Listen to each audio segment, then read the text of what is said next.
안녕하세요. 마음과 마음이 이어지는 소리의 행복한 나무입니다.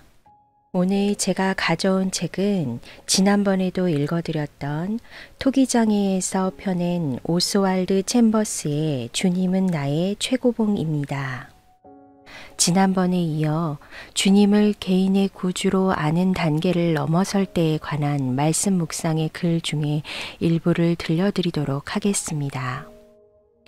진리의 말씀을 통해 하나님과 온전한 관계를 맺음으로 여러분들의 삶에 자유함과 기쁨과 평안으로 가득 차게 되시길 바라겠습니다. 끝없이 지루하고 힘든 상황 가운데 오직 모든 일에 하나님의 일꾼으로 자천하여 많이 견디는 것과 환난과 궁핍과 고난과 고린도후서 6장 4절. 더 이상 비전이나 소망이 없는 가운데 그 다음 단계를 향해 나아가기 위해서는 전능자의 은혜가 필요합니다.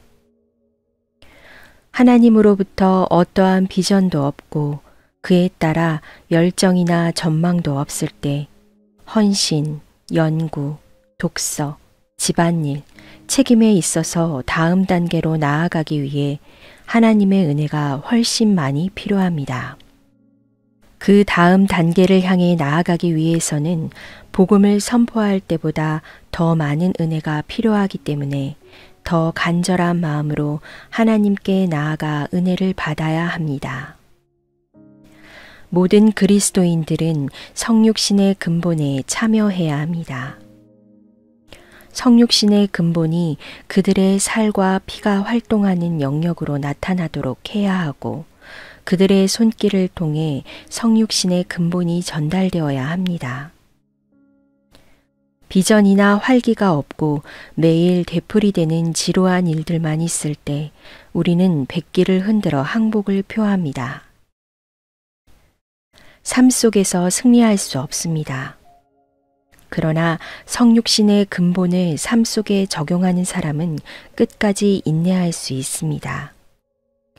결국 하나님과 사람을 위해 의미 있는 삶을 사는 것은 보이지 않는 곳에서도 꾸준하게 인내하는 것입니다.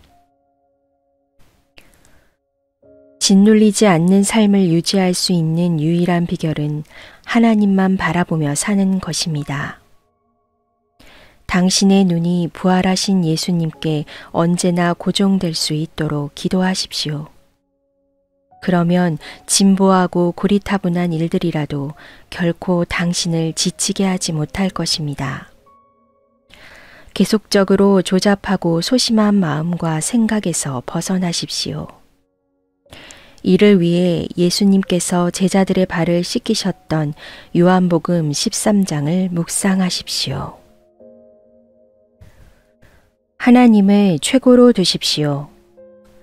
그런즉 사랑하는 자들아, 이 약속을 가진 우리는 하나님을 두려워하는 가운데서 거룩함을 온전히 이루어. 고린도후서 7장 1절. 나는 하나님의 약속이 이루어질 것을 정당하게 요청할 수 있습니다. 물론 사람 편에서만 그렇습니다.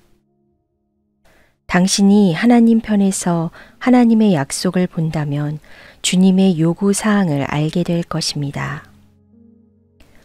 예를 들어 정말 우리는 우리의 몸이 성령이 거하시는 성전이란 사실을 깨닫고 있습니까? 그렇다면 우리의 몸으로 하나님의 빛을 분명히 드러내는 습관을 가지고 있습니까? 성화란 하나님의 아들이 우리 안에 형성되는 것입니다. 나의 할 일은 주님을 향한 순종을 통해 자연적인 삶을 영적인 삶으로 변화시키는 것입니다. 하나님께서는 우리의 사소한 일까지도 간섭하시며 교훈하십니다. 주님께서 우리에게 양심의 가책을 주실 때는 혈육과 의논하지 말고 당장 자신을 정결케 하십시오. 매일의 삶 속에서 자신을 깨끗게 하십시오. 나의 육신과 영혼이 모두 하나님의 속성과 완전한 조화를 이룰 때까지 영과 육의 온갖 더러운 것으로부터 자신을 깨끗게 해야 합니다. 내 영과 마음은 내 안에 계신 하나님의 아들의 생명과 온전히 일치하고 있습니까? 아니면 나의 지식을 내세워 불순종합니까?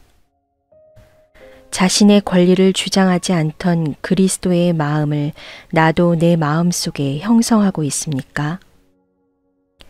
또한 예수님께서 끊임없이 자신의 영을 하나님 아버지께 드리신 것처럼 우리도 깨어있는 마음을 유지하고 있습니까? 우리는 자신의 영을 주의 성령과 온전히 일치시킬 책임이 있습니다.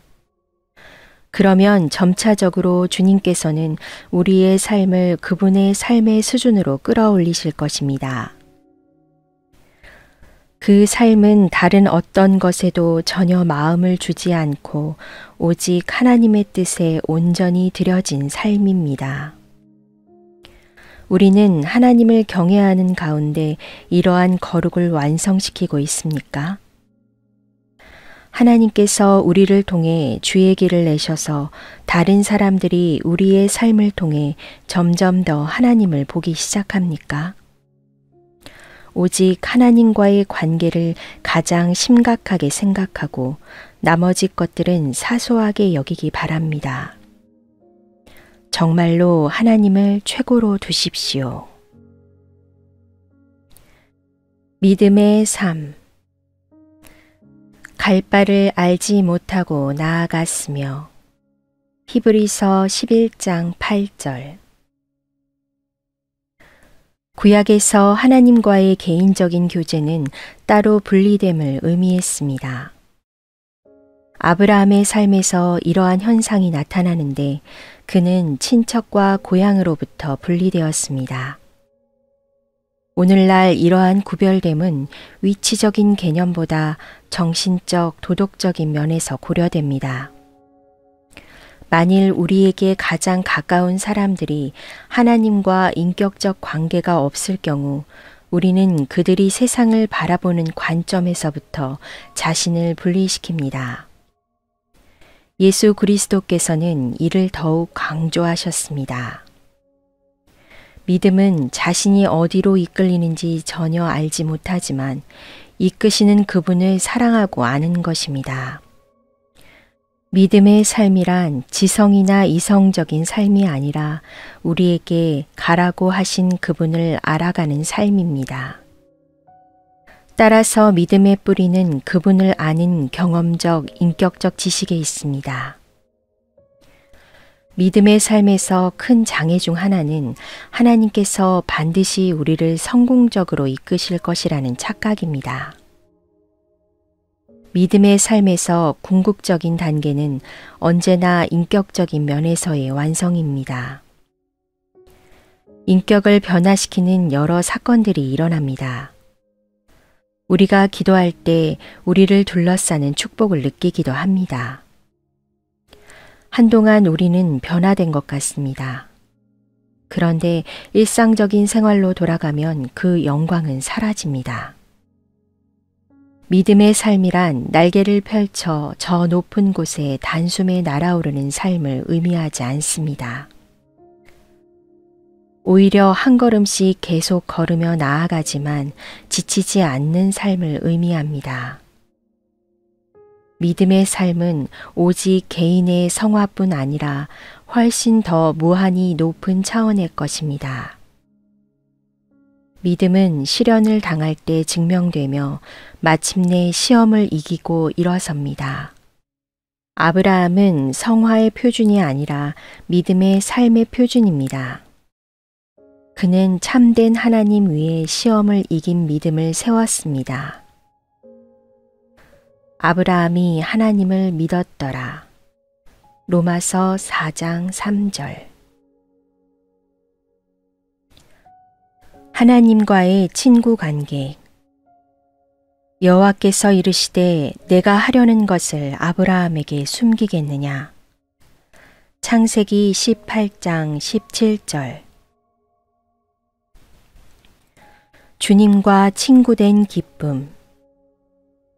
창세기 18장은 가끔 기도 가운데 하나님의 임재를 느끼며 기뻐하는 정도가 아니라 온전히 하나님과 진정한 친구가 되는 기쁨을 말합니다.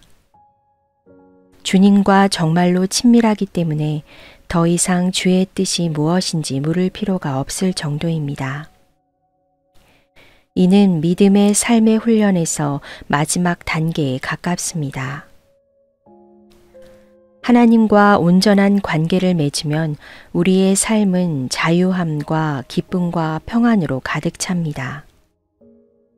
우리 자신이 하나님의 뜻이 되며 만일 하나님이 막지 않으신다면 우리가 상식적으로 내리는 결정들이 보통 그분의 뜻입니다.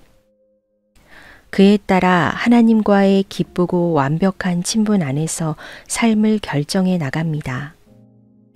만일 우리의 결정이 잘못되었다면 주께서 언제나 막으실 것을 잘 알고 있으며 만일 막으시면 당장 멈춥니다. 주님과 친구된 어려움. 왜 아브라함은 기도를 멈추었습니까? 그는 하나님께서 그의 기도를 응답하실 때까지 담대히 나아갈 수 있을 만큼 하나님과의 관계가 충분히 깊지 못했습니다. 여전히 하나님과의 관계에서 부족한 것이 있었습니다. 우리는 기도를 하다가 멈추고 글쎄 잘 모르겠어요. 아마 하나님의 뜻이 아닐 수도 있겠지요. 라고 말합니다. 이러한 경우는 여전히 하나님과의 관계에서 더 나아가야 할 다른 단계가 있습니다. 우리는 예수님께서 하나님과 사귐같이 하나님과 친밀하지 못합니다. 주님께서 우리에게 원하시는 만큼 그분과 가깝지도 못합니다. 우리가 하나인 것처럼 저희들도 하나가 되게 하소서. 예수님이 마지막으로 기도한 것이 무엇인지 생각해 보십시오. 자신의 욕망을 위한 것이었습니까? 아니면 하나님을 위한 것이었습니까? 성령의 몇 가지 은사를 구하기로 결정했습니까? 아니면 성령을 구했습니까? 하늘 아버지께서는 우리가 구하기도 전에 우리의 필요가 무엇인지 아십니다. 기도하는 이유는 하나님을 더욱 알기 위함입니다. 여호와를 기뻐하라. 저가 내 마음의 소원을 이루어 주시리로다.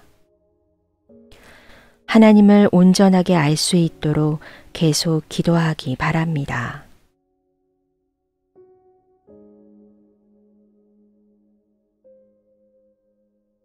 주님께 불명예가 되는 것.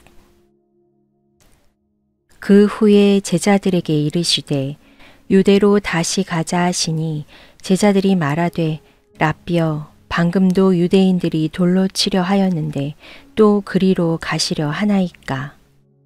요한복음 11장 7절에서 8절. 주님이 말씀하신 것을 이해하지 못할 수 있습니다. 그렇다고 그분이 말씀하신 것을 틀렸다고 말하는 것은 위험합니다. 말씀에 순종할 경우 예수님께 불명예가 될지 모른다는 생각은 옳지 않습니다. 주님께 순종하지 않는 것만이 주님께 불명예가 됩니다. 주님께서 분명하게 말씀하신 대로 따르기보다 이렇게 하면 주님께 영광이 될 거야 라는 나의 생각을 따르는 것은 옳지 않습니다. 심지어 그 생각이 주님께서 공개적으로 부끄럽게 되는 것을 막기 위한 선한 동기에서 나온 것이라 해도 그것은 잘못된 생각입니다. 나는 하나님으로부터 어떤 제안이 올 때를 압니다. 주님의 제안은 매우 조용하면서도 집요하기 때문입니다. 그러나 그 제안에 대해 내가 찬성 혹은 반대 의견을 가지고 내 속에서 따지면 의심과 다툼이 생기게 되고 하나님으로부터 온 것이 아닌 요소들을 끌어들이면서 결국 그 제안을 밀어내는 잘못된 결론에 이릅니다. 많은 사람들은 예수님이 아니라 예수님에 대한 자신의 교리에 충성합니다. 주님께 충성한다는 것은 아무것도 보이지 않는 상황에서 발걸음을 내딛고 나아가는 것입니다. 그러나 자신의 교리에 충성하는 것은 무엇보다 나의 지식을 신앙의 발판으로 삼는 것입니다. 믿음은 지적인 이해가 아닙니다. 아무것도 보이지 않는 그곳에서 마음을 다해 오직 주님만 의지하는 것입니다. 당신은 예수님을 따르는 믿음의 발걸음을 뗄 것인지 아니면 스스로 뭔가 분명히 할 수 있을 때까지 기다릴 것인지 마음속에서 논쟁합니까? 아무 미련 없이 기쁨으로 주님께 순종하십시오. 주님께서 뭔가를 말씀하셨는데 계속 당신이 따진다면 그것은 주님께 영예가 되는 것을 내가 결정하기 때문입니다. 이러한 생각 자체가 주님께는 불명예가 됩니다. 당신은 그분의 말씀에 충성합니까? 아니면 예수님과 상관없는 자신의 교리에 빠져 타협하고 있습니까? 너희에게 무슨 말씀을 하시든지 그대로 하라. 주님의 갑작스러운 방문. 그러므로 너희도 준비하고 있으라. 생각하지 않은 때에 인자가 오리라 하시니라. 누가복음 12장 40절. 그리스도의 사역자는 언제 어디서나 주님을 뵐 준비를 해야 합니다. 우리의 신앙 체험과 상관없이 이러한 자세를 취하는 것은 쉽지 않습니다. 우리는 죄와 어려움과 여러 상황들과 맞서는 대신 일에 너무 몰두해 주님을 만나뵐 준비를 하지 못하는 나 자신과 싸워야 합니다. 사실 우리에게 가장 필요한 것은 자신의 믿음, 신조, 유용성이 아니라 오직 주님을 만나 뵙는 것입니다. 예수님께서는 우리가 기대할 때 오시는 일이 거의 없습니다. 그분은 우리가 가장 기대하지 않을 때 나타나십니다. 그리고 우리 입장에서 논리적으로 볼 때 그분이 오실 시기가 전혀 아닌 때 오십니다. 따라서 주님을 향해 언제나 충성스러운 사역자가 될 수 있는 유일한 비결은 언제나 주님의 갑작스러운 방문을 예비하는 것입니다. 예비한다는 것은 특별한 봉사를 하는 차원이 아니라 주님이 언제 오실지 모른다는 기대 속에서 실제로 주님을 집중적으로 기다리는 것입니다. 이러한 마음 자세는 우리 인생을 어린아이 같은 기대로 가득 차게 합니다. 하나님께서는 이러한 자세를 기뻐하십니다.